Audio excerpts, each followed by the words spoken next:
Hey guys, tonight we're stepping back in time, way back to a world where steel clashed, castles loomed, and life was, well, pretty darn miserable for most. Imagine this. You're trudging through ankle-deep mud, the kind that squelches with every step and threatens to suck your boot right off. The air is thick with the smell of unwashed bodies, damp earth, and something vaguely animalistic. Your stomach rumbles with a hunger that's less about a craving for pizza and more about a gnawing emptiness that's been there for days. Ahead, a perpetually overcast sky promises more rain, and the thought of another night, sleeping on straw, probably infested, isn't exactly sparking joy. This, my friends, is just a Tuesday in the life of a medieval knight. They look mighty impressive, don't they? Almost comfortable, even. You probably won't survive 5 minutes in one without wanting to stage a dramatic protest. So, before you get comfortable, take a moment to like the video and subscribe, but only if you genuinely enjoy what I do here. Let me know where you're tuning in from and what time it is for you. Now, dim the lights, maybe turn on a fan for that soft background hum, and let's ease into tonight's journey together. From a moment you drew your first breath in the medieval world, your path was, in many ways, already paved. Not with gold, mind you, but with expectations and obligations. You weren't asked what you wanted to be when you grew up. You were simply told. If you were lucky or unlucky, depending on your perspective, you were born into a noble family, perhaps a minor lord with a modest estate, or a landless knight with a storied, if somewhat tarnished, lineage. This birthright was less a gift and more a heavy cloak wrapped around you from day one. You see, the feudal system, that vast, intricate web of loyalties and land ownership, dictated everything.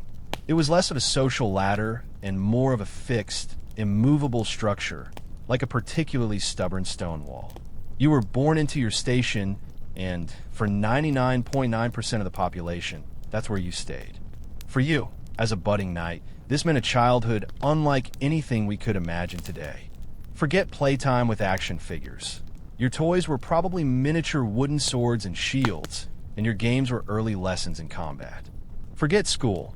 Your education was practical, hands-on, and often brutally physical.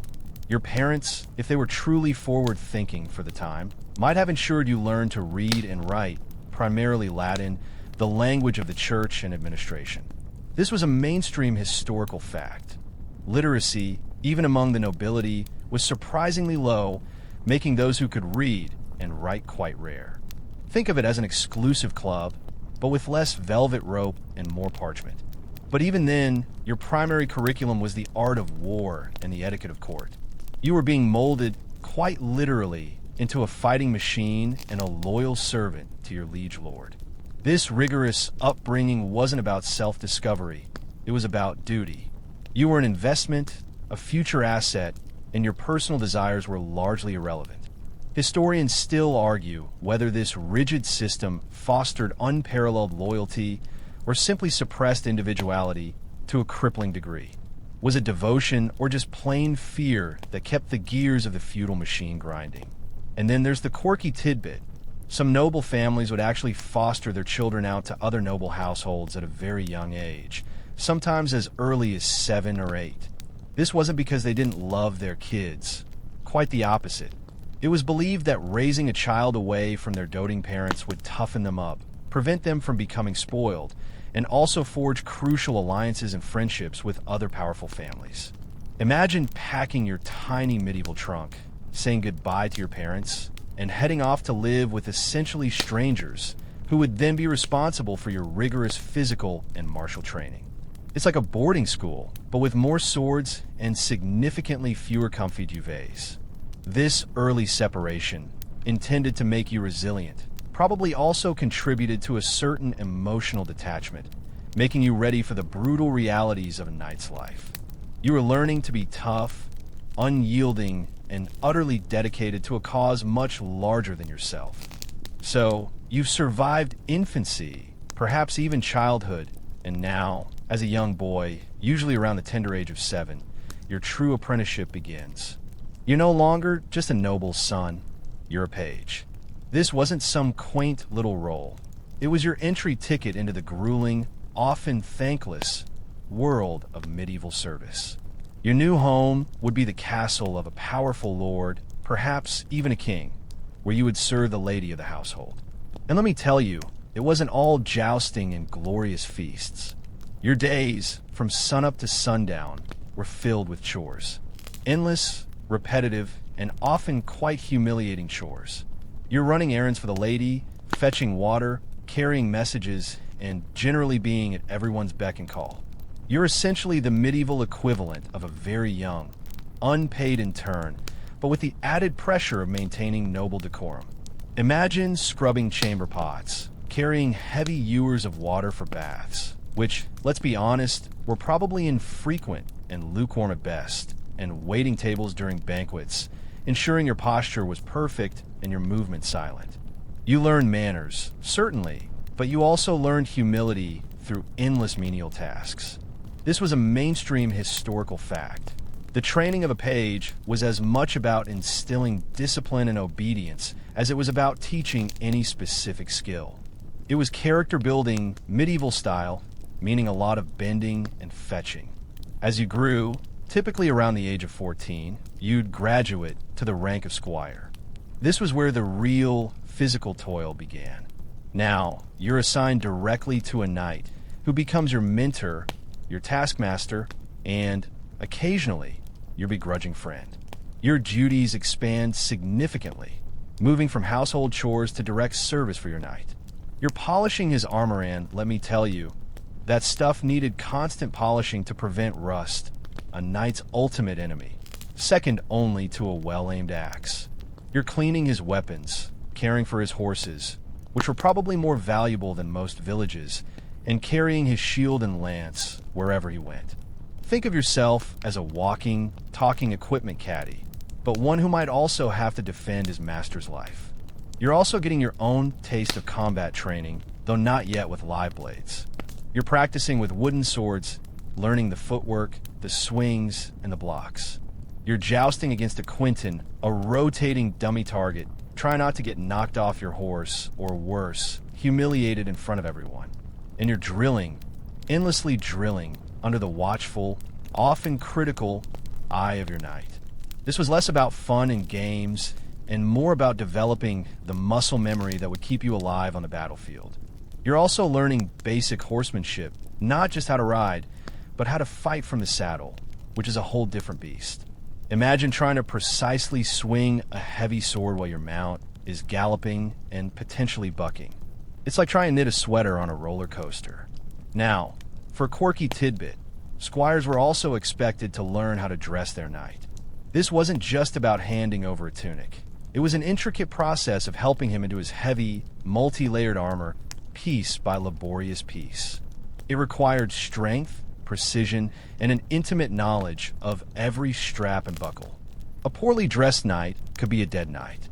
Imagine trying to perfectly fasten dozens of leather straps and buckles, all while making sure the weight was distributed correctly, so your knight could actually move without tripping over his own plate. It's like being a personal valet, but if your client's life literally depended on your ability to buckle his shin guards. Historians still argue whether the squire's role was primarily about developing military prowess or about cementing the bonds of loyalty and servitude. Was it the physical training that was paramount, or the psychological conditioning that ensured absolute obedience to a lord and knight? Either way, you were learning that a knight's life wasn't about individual glory, but about service, discipline, and an almost religious adherence to a strict code of conduct. And often it sucked. You were essentially a combination of a body servant, a personal assistant, and a glorified punching bag, all rolled into one often grimy package. Sleep, if you got it, was probably on a hard pallet, listening to the snores of other squires and the distant sounds of the castle settling for the night. Dream of glory all you want, but first, you've got to muck out the stables. After years of fetching, polishing, and dodging the occasional training sword, the moment finally arrives. You're no longer a mere squire. You're about to become a knight. This transition, though deeply symbolic, was often a surprisingly understated affair, especially compared to the grand, cinematic depictions we often imagine. Forget trumpets and cheering crowds. Sometimes it was a quiet, solemn vigil, steeped in religious ritual and personal reflection. The night before, you would perform an all-night vigil. Imagine this. You're alone in a cold, dim chapel, often kneeling before the altar, your new armor laid out beside you. The air is thick with the scent of beeswax candles and damp stone. You spend hours, perhaps all night, in prayer, contemplating the sacred vows you're about to take. These weren't just promises to a Lord. They were promises to God, binding you to a life of service, honor, and, yes, violence. It's a moment of profound solitude, a chance to truly internalize the gravity of your future. Mainstream historical fact. This vigil was a common and deeply significant part of the knighting ceremony, meant to purify the candidate and prepare him spiritually for his new role. It was a very quiet, very serious induction. The next morning, often at dawn, the actual knighting ceremony would take place. You would attend Mass, receive communion, and then, in front of your Lord, other knights, and perhaps your family, the crucial part would begin. You kneel before your Lord, who, with the flat of his sword, taps you on the shoulder or neck. This is the accolade, the formal touch that marks your transformation. Sometimes it was a single tap, sometimes 3. As the Lord taps you, he might say, "Be thou a knight," or a similar declaration. It's quick, almost anticlimactic, especially after the long night of contemplation. You then rise, officially a knight.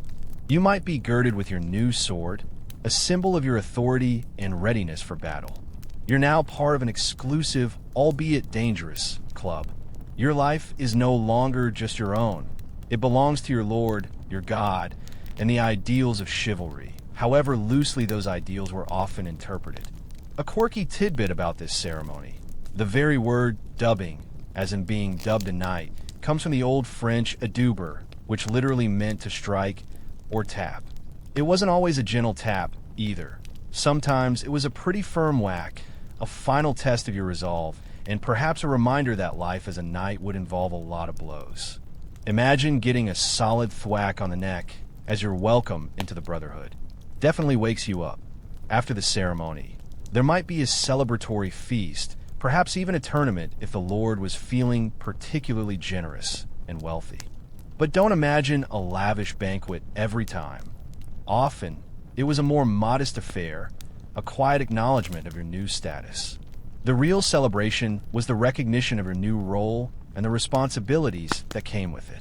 Historians still argue whether the concept of chivalry was a truly guiding force for medieval knights or simply an idealized set of virtues rarely practiced in the brutal realities of warfare. Was it a genuine code of conduct that encouraged honor, courage, and courtesy, or was it mostly propaganda, a romantic veneer painted over a life of land-grabbing, violence, and self-interest? You see, while the vows you took emphasized protecting the weak, upholding justice, and serving God, the practicalities of medieval life often necessitated actions that were far from noble.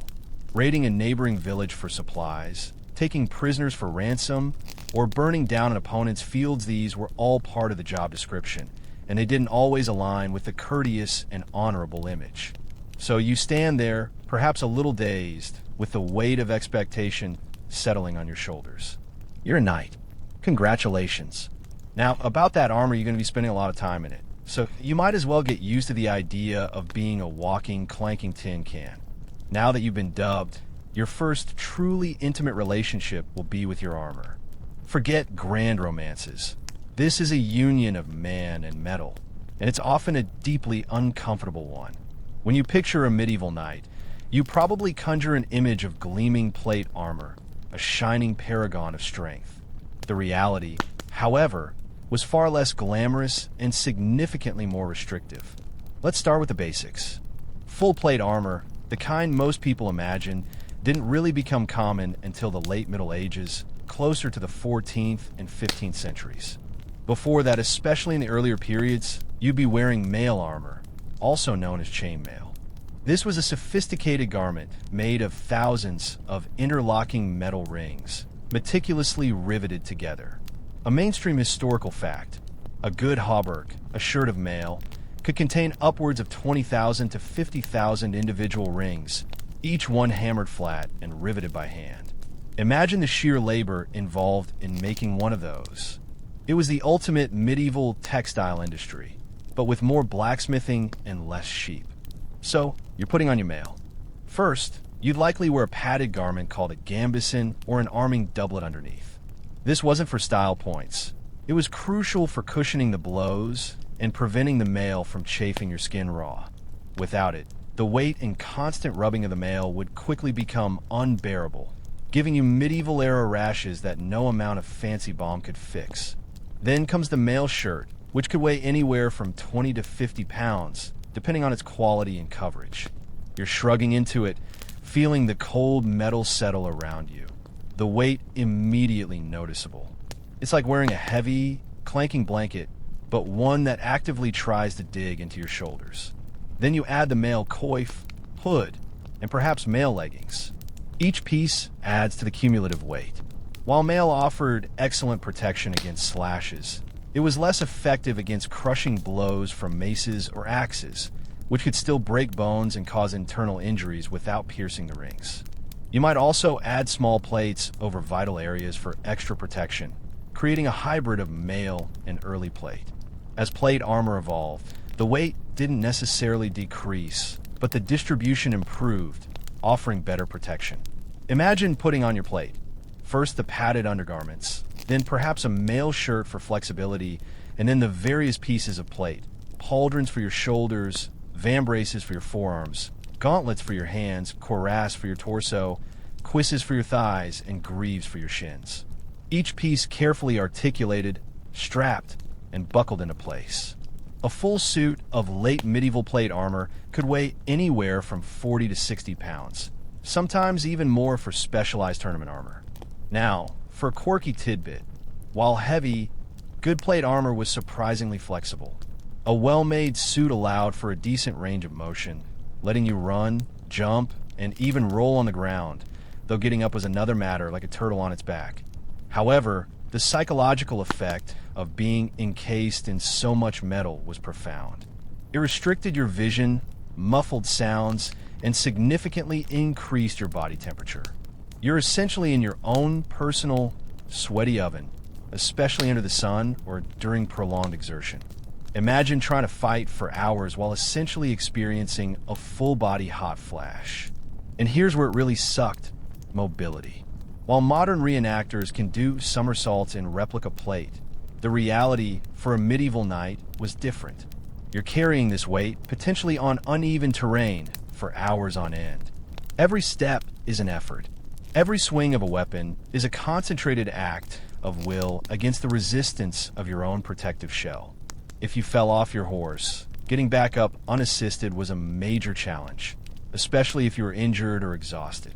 Historians still argue whether the increased protection offered by plate armor was truly worth the significant reduction in agility and the sheer physical toll it took on the wearer. Did it make knights more effective fighters, or just harder targets who tired more quickly? You're essentially a walking tank, but one that runs on very inefficient human fuel and gets extremely thirsty. And just wait until you have to answer nature's call.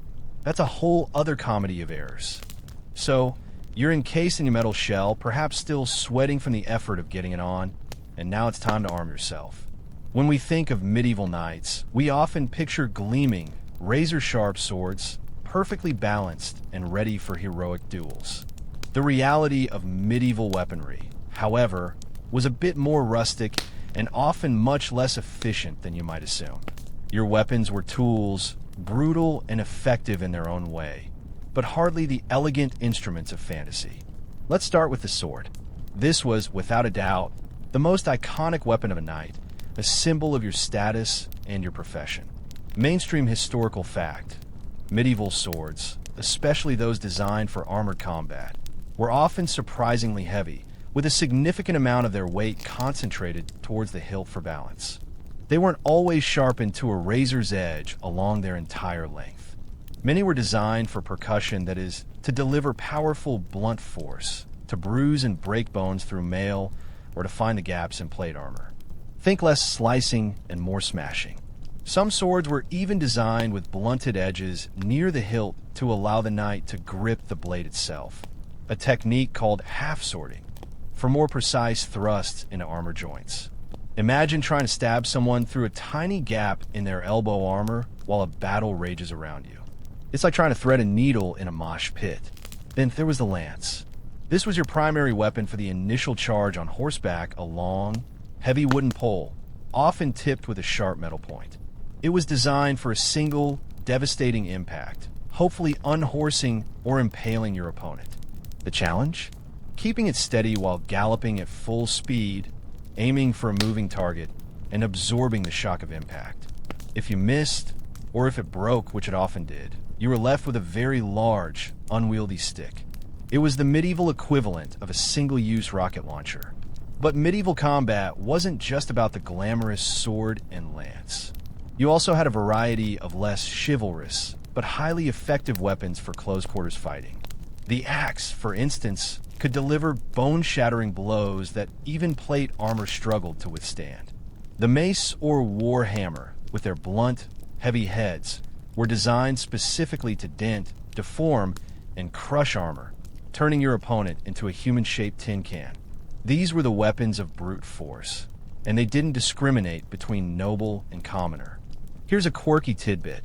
Medieval smiths and armories weren't mass-producing weapons on an assembly line. Each sword, each axe, was often individually crafted. This meant inconsistencies in quality, balance, and effectiveness. You might have a truly excellent, well-balanced sword, or you might end up with something a bit clunky and prone to breaking. There was no quality control department, no money-back guarantee. And imagine the sheer effort of keeping these weapons maintained. Rust was a constant enemy, especially in damp castles, and dull blades were practically useless. So, when you weren't fighting, you were sharpening, oiling, and praying your weapon wouldn't fail you in the heat of battle. Historians still argue whether the perceived effectiveness of medieval weapons was more a result of individual skill and brute strength or the inherent design capabilities of the tools themselves. Did the knight's training and physical prowess make the weapon deadly, or was the weapon itself a marvel of medieval engineering? It's a chicken and egg scenario, but one that ultimately ended with a lot of cracked skulls and broken bones. You're holding these heavy, often unbalanced implements, feeling their rough-hewn surfaces and knowing that your life and the lives of those you're sworn to protect depend on your ability to wield them with deadly precision. And let's not even get started on cleaning blood off a mace. Not exactly a fun chore after a long day of heroics. With your armor donned and your weapons in hand, you're now ready for the main event, battle. If you've been imagining glorious, one-on-one duels fought on pristine fields with honor paramount, you're in for a very rude awakening. Medieval combat was, in a word, horrific. It was chaotic, brutal, and often decided by sheer numbers, luck, and the ability to simply outlast your opponent. Imagine the scene. You're part of a large formation, perhaps a wedge of cavalry. The ground beneath your horse's hooves is already churned to mud from earlier movements. The air is thick with the dust kicked up by hundreds of men and horses, mixed with the acrid scent of fear and unwashed bodies. Ahead, you can see the enemy formation, a mass of glinting steel and fluttering banners. The noise begins as a low hum, then swells into a deafening roar. The shouts of commanders, the thunder of hooves, the clanking of armor, and the rising cries of men. Mainstream historical fact. The sheer noise of a medieval battle was often as disorienting and terrifying as the physical blows themselves. It was an assault on all senses, designed to break morale before a single sword was swung. Your role, if you were a knight, was typically to lead the charge, to break the enemy lines, or to act as a heavy cavalry shock troop. You're galloping forward, lance couched, eyes fixed on the mass ahead. Then comes the impact. It's not a neat clash. It's a collision, a terrifying crunch of bodies, steel, and wood. Your lance shatters, sending splinters flying. Your horse, if it's lucky, keeps its footing. You're immediately thrust into a swirling maelstrom of violence. This is not a clean fight. You're swinging your sword, not elegantly, but with all the force you can muster, aiming for exposed limbs, helmets, or gaps in armor. You're parrying blows, feeling the jarring impact of steel on steel resonate up your arms. The ground is treacherous, strewn with bodies, broken weapons, and the blood of men and horses. You're constantly jostling for space, trying to keep your balance, all while trying to kill or disable the person in front of you, who is equally determined to do the same to you. A quirky tidbit: during the heat of battle, knights often resorted to grappling, wrestling their opponents to the ground to exploit weaknesses in their armor or to use daggers to stab through eye slits or armpits. It wasn't always about elegant swordplay. Sometimes it was just a messy, brutal brawl in a tin can. Visibility is terrible. Your helmet restricts your peripheral vision, and the dust, sweat, and blood further obscure your sight. You're fighting in a narrow tunnel of perception, relying on instinct and the occasional shout from a comrade. The air grows heavy with the metallic tang of blood and the stench of bodily fluids. You're breathing hard, your muscles screaming, the weight of your armor becoming an unbearable burden. Historians still argue whether medieval battles were primarily decided by individual prowess and courage, or by the discipline and cohesion of formations. Was it the heroic actions of a few knights that turned the tide, or the grim, unyielding advance of massed infantry that truly won the day? The reality was likely a complex mix of both, but for you, in the thick of it, all that mattered was survival. You're fighting for your life, for your lord, and perhaps, for a fleeting moment, for some abstract concept of glory that feels very far away. And when the battle is over, assuming you survive, the work isn't done. You're tending to the wounded, both yours and sometimes the enemy's, especially if they were high-value targets for ransom. You're scavenging for supplies, and perhaps, though you might not admit it, looking for any. You're exhausted, your body aching, and the adrenaline slowly draining away, leaving you with the chilling reality of what you've just witnessed and participated in. Sleep won't come easy, haunted by the screams, the sights, and the smells of the battlefield. If direct, brutal combat wasn't enough to make you reconsider your career choice, perhaps the prolonged misery of siege would. Forget the quick, decisive clash of armies. Siege warfare was a grinding, agonizing war of attrition, less about heroic charges and more about patience, disease, and the slow erosion of wills. As a knight, you might spend months, even a year or more, camped outside a well-fortified castle or city, staring at its walls and slowly losing your mind from boredom and discomfort. Imagine the scene. You're not in a cozy tent, but likely a makeshift lean-to, a crude shelter against the elements. The ground is a perpetual swamp of mud and refuse. The air, far from fresh mountain breezes, is thick with the stench of thousands of unwashed men, their horses, their waste, and the occasional rotting carcass. Disease, not enemy swords, was often the biggest killer during sieges. Mainstream historical fact: dysentery, a truly unpleasant affliction involving severe diarrhea, was rampant in medieval siege camps, wiping out entire armies far more effectively than any enemy general could hope. Imagine trying to maintain any semblance of dignity, let alone combat readiness, while your body is constantly rebelling against you. It's like having the worst stomach flu of your life, but for months on end, with no access to modern plumbing. Your days are monotonous. There's the endless waiting, punctuated by the occasional skirmish with sallies from the castle, or the terrifying thud of a trebuchet launching a massive rock. You might be involved in digging siege trenches, building siege engines, or simply standing guard, shivering in the cold or baking in the sun, staring at those impregnable walls. There's the constant tension, the nagging fear of a surprise attack, but also the soul-crushing tedium. It's like being stuck in the world's most uncomfortable, longest-running outdoor camping trip, but with the added threat of being shot by an arrow or crushed by a rock at any moment. And then there's the food, or lack thereof. Supplies would often dwindle, leading to meager rations, often spoiled or infested. You'd be eating whatever could be scrounged, leading to malnutrition and further weakening your already stressed body. The water, if you could even find clean sources, was often contaminated, leading back to our friend dysentery. A quirky tidbit: sometimes, as a particularly nasty psychological tactic, besiegers would catapult diseased animal carcasses, or even the bodies of their own dead, over the walls of the castle to spread illness among the defenders. Talk about germ warfare, medieval style. Imagine seeing a decaying cow arc through the air, knowing what it means for the poor souls inside. Historians still argue whether sieges were primarily won by overwhelming force and strategic starvation, or by the slow psychological toll they took on the defenders. Was it the lack of food and water that ultimately broke a garrison, or the sheer despair of knowing no relief was coming, day after miserable day? For you, the besieger, it was a test of endurance, both physical and mental. You're not just fighting the enemy within the walls. You're fighting boredom, hunger, cold, and the creeping dread of illness. And if the siege finally succeeds, through starvation, breach, or cunning, the aftermath is rarely glorious. It's a chaotic scramble, often involving brutal pillaging and a massacre of a desperate, starving populace.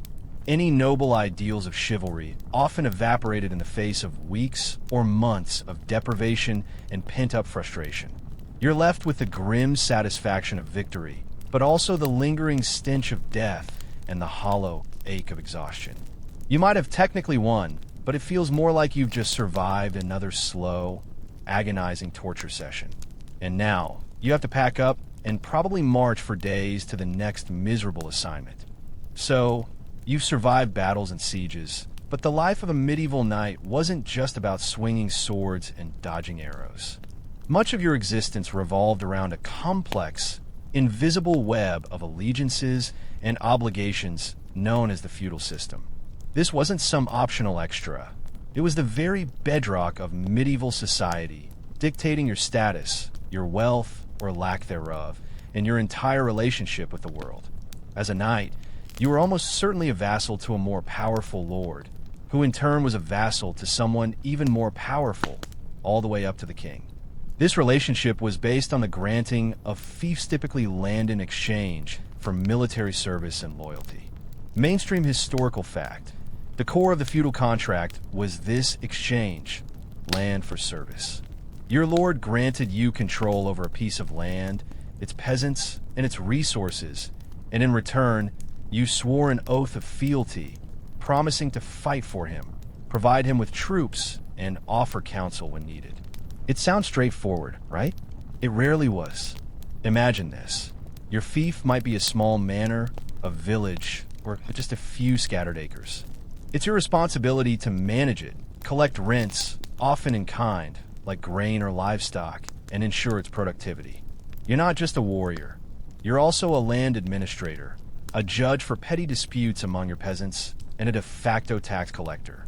And let me tell you, medieval accounting was less about spreadsheets and more about muddy tally sticks and hope. You're constantly trying to squeeze enough out of your land to support yourself, your family, your armor, your horses, and your retinue, all while keeping enough in reserve to meet your obligations to your lord. It's a perpetual juggling act, and if the harvest fails or a disease sweeps through your livestock, you're in serious trouble. Your primary obligation, of course, was military service. When your lord called, you were expected to show up, fully equipped, with your own squires and perhaps a few armed retainers. This wasn't a choice. It was a non-negotiable demand. And the period of service could be extensive, often 40 days a year for offensive campaigns, but far longer for defensive needs or sieges. If you refused, you risked losing your land, your honor, and your lord's protection, which was essentially a death sentence in the medieval world. It's like having an on-call job that involves life or death situations. No paid time off, and the boss might decide to take your house if you don't answer the phone. Here's a quirky tidbit. While theoretically, a knight owed service only to his immediate lord, the layered nature of feudalism meant that loyalties could become incredibly complicated. You might owe fealty to one lord for one piece of land and a different lord for another. And if those two lords went to war with each other, you were in a truly awkward position, forced to choose between breaking one oath or another. Historians still argue whether this inherent complexity led to constant instability and internecine warfare, or if it actually provided a system of checks and balances, preventing any single lord from becoming too powerful.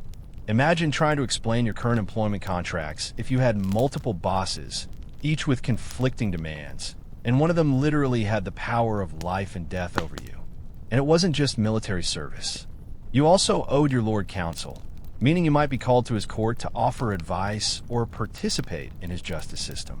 You might also be expected to provide aid, which meant financial contributions for specific events, like your lord's son being knighted, or his daughter getting married, or a ransom if he was captured. Essentially, you were perpetually on the hook for money, time, and your very life. Being a medieval knight sounds grand, but it often meant being perpetually stressed, financially precarious, and constantly aware that your entire existence depended on the whim of a more powerful man. Sleep tight, knowing your lord might call for you at any moment. You're a knight, a noble, a man of war, but don't let the shiny armor fool you into thinking you're rolling in medieval dough. The economic realities of a knight's life were often far grimmer than the romantic tales suggest. Despite your status, true wealth was often elusive, leaving you in a perpetual state of financial precarity, constantly juggling obligations and hoping for the next big score. Imagine your income. It primarily came from your fief, that piece of land your lord granted you. This meant collecting rents from peasants who worked the land, often in the form of grain, livestock, or labor. It's not like you had a steady paycheck deposited into a bank account. Your income fluctuated wildly based on the weather, disease, raids, and the general temperament of your peasants. One bad harvest, and your entire year's revenue could be wiped out, leaving you scrambling.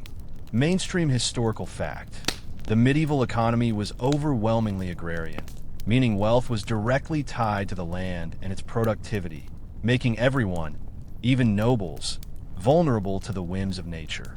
It's like running a farm with no crop insurance and a constant threat of invading locusts. But the locusts are actually other knights. And the expenses? They were astronomical. Your armor alone was incredibly expensive, often costing as much as a small farm. Your horses, especially war horses, were even more so, requiring constant feeding, training, and care. Then there were your weapons, your squires, who you had to feed and equip, your personal retainers, your family, and the upkeep of your modest manor house, which probably looked less like a grand castle and more like a drafty, slightly more fortified farmhouse. Every bit of equipment needed maintenance, repairs, or replacement, and there were no medieval Walmarts for cheap spare parts. Then there were the feudal obligations we just talked about. Your lord might demand aid for a special occasion, like the marriage of his daughter or the knighting of his son. This was essentially a tax, and you had to pay up. If your lord was captured, you were expected to contribute to his ransom, which could be ruinous. Refusal wasn't an option unless you wanted to forfeit your land and protection. It's like constantly being hit with unexpected, huge bills that you absolutely have to pay, otherwise you lose everything. A quirky tidbit: to supplement their meager incomes, many knights engaged in raiding and plunder. When you went to war, seizing enemy property, livestock, and valuables was a perfectly legitimate way to gain wealth. Capturing a wealthy enemy knight for ransom was also a huge payday, potentially earning you more in one go than you might see from your lands in years. This incentive often made medieval warfare particularly brutal, as knights were fighting not just for glory or land, but for literal profit.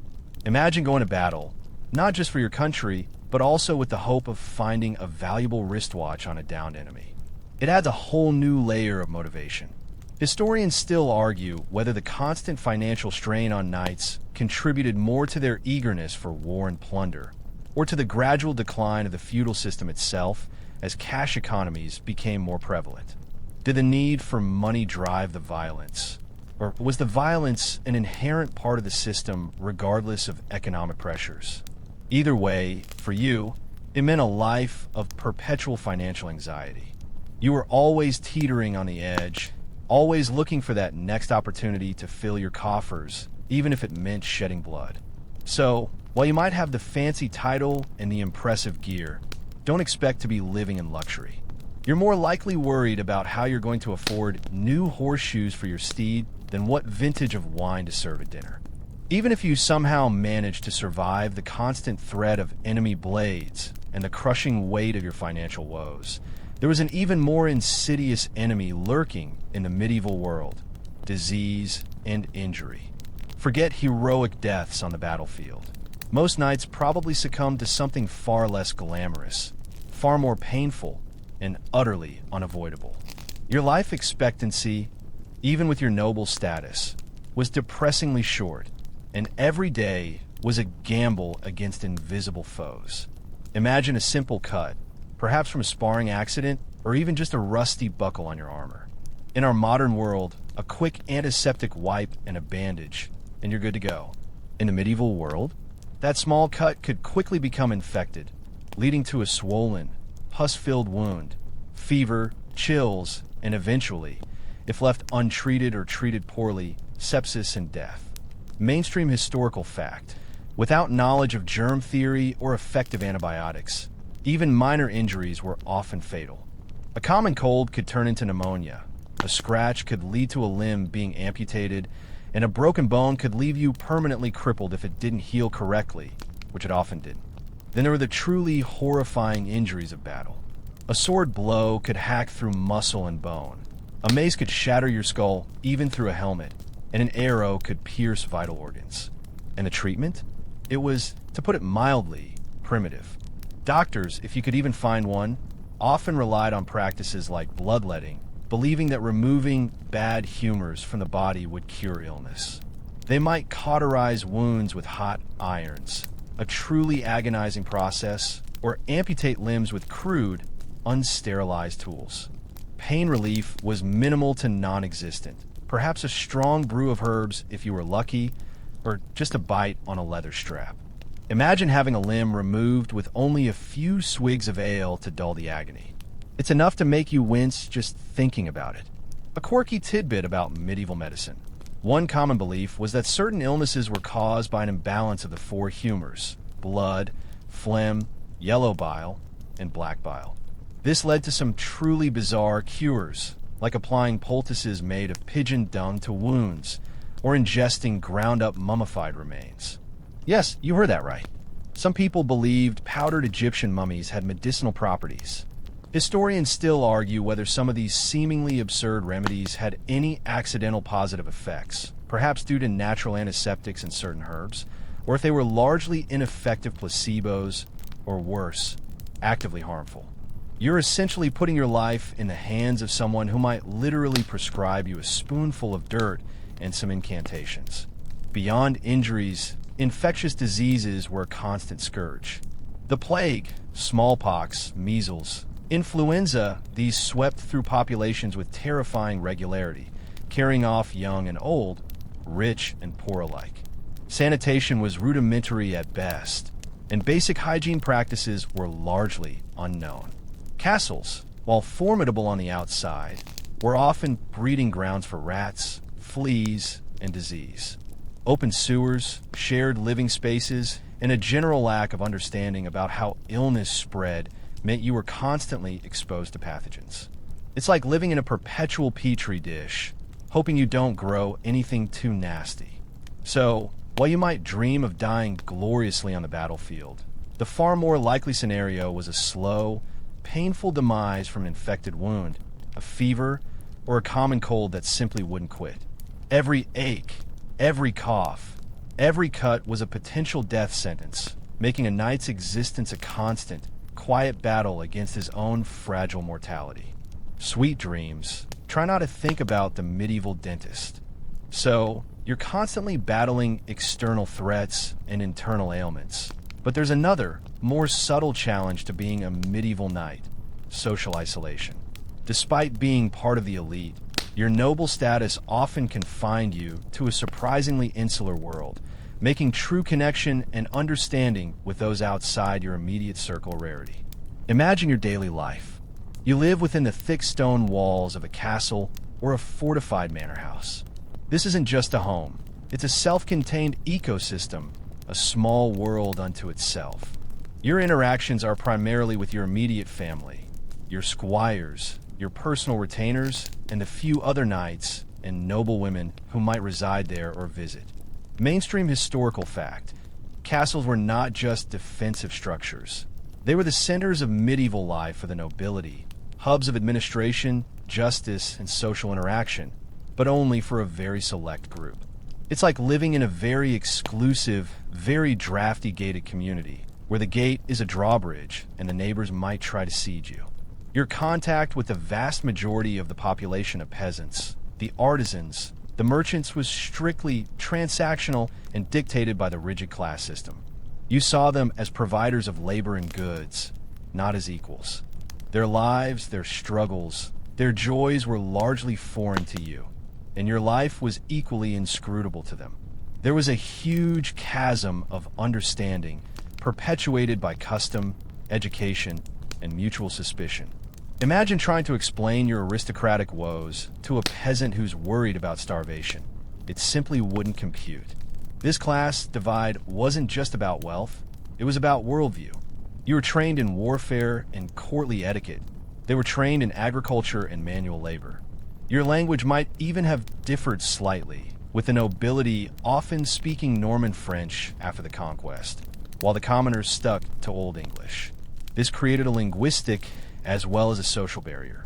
A quirky tidbit: while knights were expected to be brave warriors, they also participated in courtly love, an idealized and often highly formalized system of loving a noble lady, usually someone else's wife, from afar. This was less about actual romance and more about a complex social game, a way to demonstrate refinement and poetic sensibility.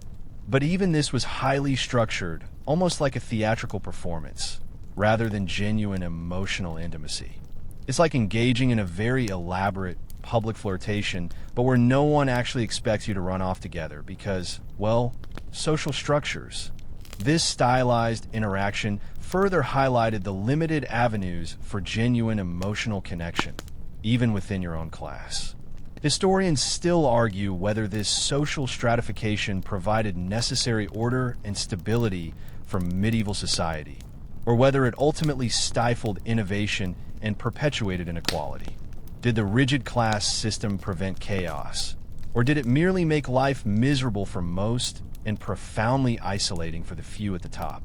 For you, the knight, it meant a life where you were respected, perhaps feared, but rarely truly understood by anyone outside your narrow sphere. Your emotional world might have been as constrained as your physical movements and armor. You might have commanded armies, but deep down, you might have felt profoundly alone, separated by an invisible wall from the very people you were supposed to protect. Sleep on that if you can. You've navigated the social maze of the castle, but for a medieval knight, your life wasn't truly your own, especially when it came to something as fundamental as marriage. Forget romantic notions of love and courtship. Your marriage was almost certainly a cold, calculated transaction, a strategic alliance designed to enhance your family's power, land, and influence. Imagine being told, not asked, who your future spouse would be. This decision wasn't yours to make. It was orchestrated by your parents or your lord. The chosen bride would likely be from another noble family, chosen for her dowry, property, or wealth she brought to the marriage, or for the political connections her family could provide. Mainstream historical fact: dynastic marriages were the norm among the medieval nobility, explicitly designed to consolidate land, forge alliances, and prevent feuds. Love was, at best, a happy accident, at worst, an irrelevance. It's like being forced into a business merger, but with a lifelong commitment and potentially some very awkward family dinners. You would meet your prospective bride, perhaps for the first time, shortly before the wedding. There was no dating, no getting to know each other over candlelit dinners. You'd assess her, not for her personality or charm, but for her family's standing, her physical robustness for bearing heirs, and the size of her dowry. She, in turn, would assess you for your status, your lands, and your ability to protect her and provide for any future children. It was a mutual evaluation, devoid of personal affection, focused entirely on practicalities. The wedding itself would be a significant social event, a public declaration of the new alliance between two powerful families. It involved feasts, perhaps tournaments, and the signing of detailed contracts outlining the terms of the dowry and the inheritance. You'd enter into this union knowing that your primary duty was to produce male heirs to continue your lineage and secure your family's future. Pressure much? A quirky tidbit. While theoretically, a noblewoman's consent was required for a marriage to be legitimate in the eyes of the church, this consent was often a formality extracted under immense family pressure. Refusal could mean social ostracism or even confinement to a convent. So, while you might feel like you had no choice, your future bride often had even less. Imagine being a chess piece, moved around the board for strategic advantage, with very little agency in your own destiny. Historians still argue whether these arranged marriages, despite their lack of initial romance, ultimately led to more stable, long-lasting unions due to their practical foundations, or if they bred resentment and unhappiness. Did the shared goal of family advancement foster a different kind of partnership, or did the absence of affection lead to emotionally barren lives? For you, the knight, it meant accepting that your personal happiness was secondary to the needs of your lineage and the complex web of feudal politics. Your wife was your partner in a dynastic enterprise, not necessarily your soulmate. And while you might find companionship or even affection over time, the initial bond was forged in the cold calculus of power and property. So, good luck with that. You're not just marrying a person. You're marrying an entire extended family and all its associated obligations. If the daily grind of feudal obligations and the misery of sieges weren't enough, there was always the ultimate test of faith, courage, and sheer endurance for a medieval knight: the Crusades. These weren't just wars. They were epic, generations-long movements of armed pilgrimage to the Holy Land, driven by religious fervor, papal decree, and often the promise of land and plunder. Imagine the sheer scale of the undertaking. You're not just marching a few days. You're embarking on a journey of thousands of miles across vast, unfamiliar landscapes in a climate utterly different from your own. The decision to take the cross was often a deeply personal one, fueled by genuine religious conviction, the desire for spiritual salvation, or perhaps the hope of escape from stifling life at home. Mainstream historical fact: Crusades were often preached with the promise of spiritual indulgence, meaning a reduction in the time your soul would spend in purgatory. This was a powerful motivator for many, a medieval get-out-of-hell-free card, or at least a discount. The journey itself was a hellish odyssey. You'd march for months, perhaps years, often alongside thousands of other heavily armed men, all suffering from the same hardships. Supplies were scarce, disease was rampant, and hostile locals, both Christian and Muslim, were a constant threat. Your armor, designed for temperate European climates, would become an unbearable oven in the scorching heat of the Middle East. Your horses would suffer from unfamiliar terrain and lack of fodder. You'd face dehydration, starvation, and the constant threat of ambush. It's like the world's most extreme camping trip, but with less glamping and more dysentery. And then there was the enemy. The Islamic forces you encountered were often well-organized, highly skilled, and intimately familiar with the terrain. Their tactics, their weapons, and their fighting styles were alien to you, requiring constant adaptation. Battles in the Holy Land were often characterized by brutal, drawn-out engagements under the blistering sun, where both sides fought with fanatical zeal. A quirky tidbit: Crusader knights often adopted some of the fighting styles and even elements of equipment from their Muslim adversaries, recognizing the effectiveness of things like lighter armor for mobility in the desert heat or curved sabers. It was less about ideological purity and more about practical survival. Historians still argue whether the Crusades were primarily religious endeavors driven by piety and a desire to reclaim holy sites, or if they were thinly veiled land grabs, economically motivated ventures to find new wealth and opportunities for younger sons without inheritance. Were they a testament to unwavering faith, or simply a convenient outlet for Europe's restless, ambitious nobility? For you, the Crusader Knight, it was a test of everything you held dear. You witnessed unimaginable suffering, committed brutal acts in the name of God, and faced a constant struggle to simply stay alive.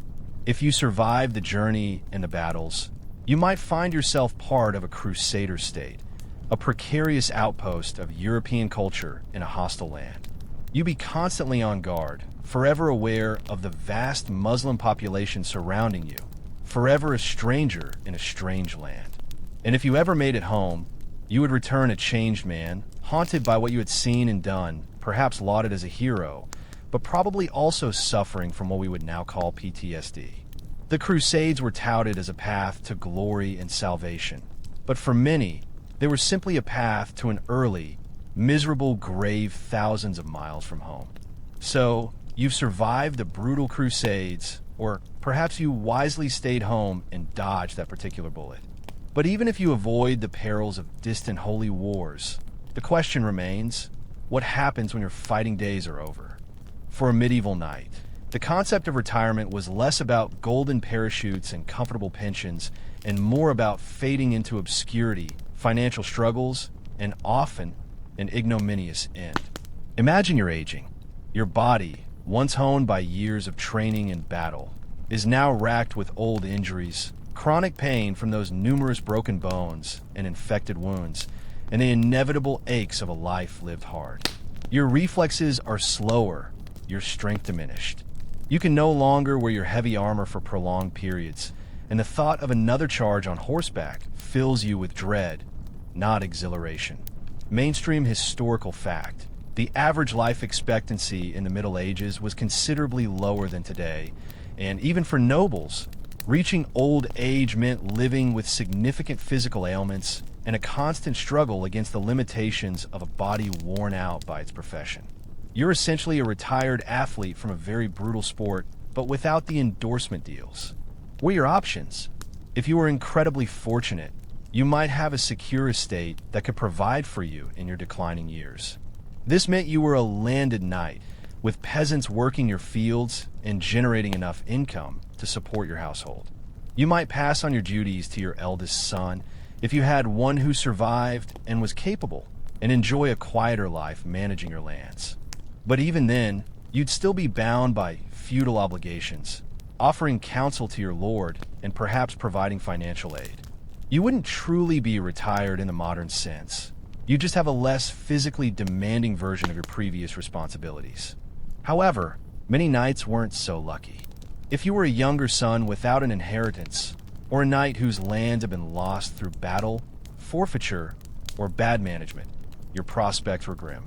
You might become a landless knight, perpetually seeking service from a lord, acting as a mercenary, or living off the kindness of family. This often meant a life of wandering, offering your dwindling skills for meager pay or relying on handouts. Imagine trying to find a job in your senior years, but your only marketable skill is fighting and you're no longer very good at it. It's like a medieval LinkedIn profile that just says professional stabber, slightly past his prime. A quirky tidbit: some older, infirm knights might seek refuge in monasteries or become lay brothers, offering their remaining years in service to God in exchange for a roof over their heads and regular meals.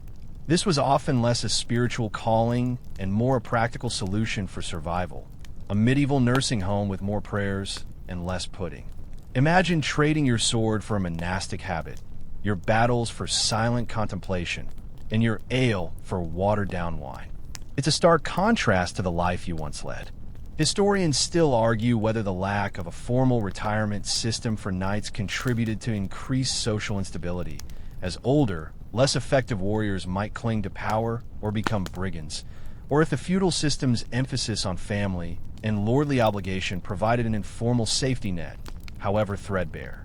Did it force knights to to continue fighting beyond their prime, or did it encourage a more fluid transition into other roles within the household or church?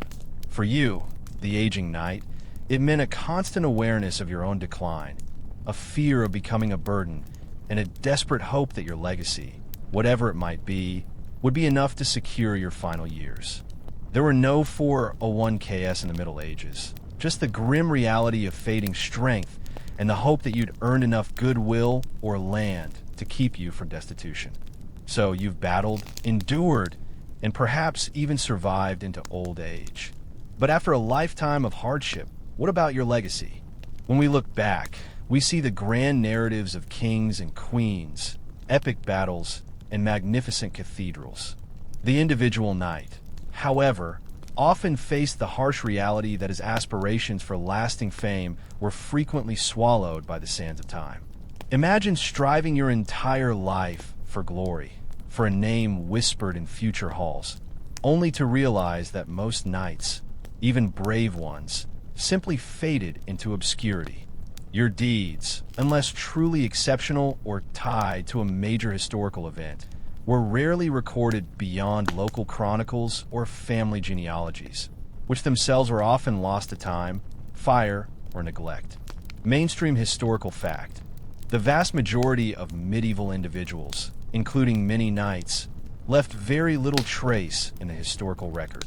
Their lives, while vital to the functioning of society, were rarely deemed significant enough for extensive documentation. It's like trying to find your name in the credits of a movie with a cast of millions. But the movie was filmed 1,000 years ago, and most of the reels are missing. Your fame, if it existed, was often local and fleeting.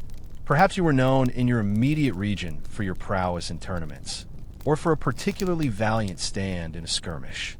But beyond those who knew you personally, your name likely carried little weight. The songs of minstrels and the epic poems typically focused on legendary figures, not the everyday knight struggling to pay for new armor. A quirky tidbit: one of the primary ways a knight could leave a lasting, if subtle, legacy was through the construction or patronage of churches or chapels, or by donating land to religious institutions. This wasn't just an act of piety. It was a visible statement of wealth, status, and a way to ensure prayers for your soul after death. So, while your name might not appear in history books, your coat of arms might have been carved into a stone corbel, or a stained glass window might depict a figure vaguely resembling you, eternally kneeling. It's like leaving your mark as a small, artistic Easter egg in a grand, divine structure. Historians still argue whether the medieval knight's understanding of fame was more collective and tied to family honor, or if it harbored an individualistic desire for personal glory that was often frustrated by the realities of the age. Did knights fight primarily for their lord and lineage, or for a more personal, albeit rarely achieved, recognition? For you, the knight, it meant wrestling with the concept of your own significance. You live a life of immense physical and emotional demands, driven by ideals that were often at odds with reality. You might have dreamed of being remembered like King Arthur, but the truth was you were more likely to be one of the countless unsung heroes, or perhaps simply one of the forgotten. Now, as the medieval day fades and the echoes of clanking armor and distant trumpets grow faint, let's leave the mud-soaked fields and the drafty castles behind. Feel the tension in your shoulders begin to ease, and the imagined weight of that cumbersome helmet lift from your head. The sun is setting on this harsh, demanding world we've explored, and with it, the anxieties of feudal obligations and the clatter of weapons. Allow your mind to drift away from the gritty realities of medieval life, from the constant threat of injury and the chill of a damp castle night. Picture instead the soft glow of a dying fire, casting long, peaceful shadows. Let the rhythmic murmur of the past gently recede, replaced by the quiet hum of your own space. The struggles of the knight, his battles, his burdens, they belong to another time, safely tucked away in history's vast archives. You've journeyed through his world, experienced his discomforts, and now it's time to shed those heavy sensations. Just breathe, letting each breath carry you further from the noise and closer to a tranquil stillness. Feel your body sinking deeper into your bed, growing heavier, softer. The stories are done, the lessons learned, and all that remains is the deep, comforting quiet of the present moment. Let your thoughts soften and blur, like watercolors in the rain, as you drift into a peaceful, dreamless sleep.